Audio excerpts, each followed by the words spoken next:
So, I want to talk about where rock bottom actually starts. Because most people think rock bottom is a moment, a crash, a breakdown, something they can point to on a calendar and say, that was it. That was the bottom. But that's not always how it works for me. I don't think that's how it works for most people. Because most people think rock bottom is a moment, but for me, it started at a creek, and I was a kid. And God showed up in a way that was so clear, so specific, and so real. I couldn't explain it away. He told me what my life was going to look like. He told me the hard parts were coming. And he told me he was going to be with me. And that should have been the beginning of something clean. What it actually was the beginning of a war.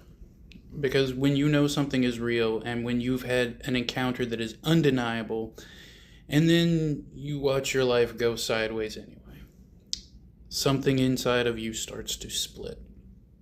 One part of you holds on to what you heard at that creek and the promises and the presence and the thing that was so real it left a mark. And the other part of you looks at your actual life, the house you're in, the people around you, the things happening to you, the things happening to your body, to your mind, and it says, does any of that creek stuff actually matter here?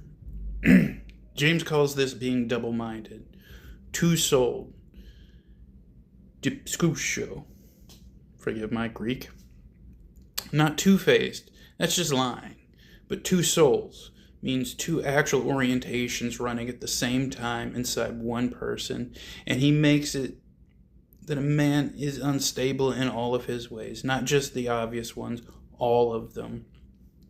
That's the valley. That's where the dry bone sermon starts in Ezekiel, not with a dramatic collapse, with a slow, grinding exposure, the kind that turns something alive into something very dry.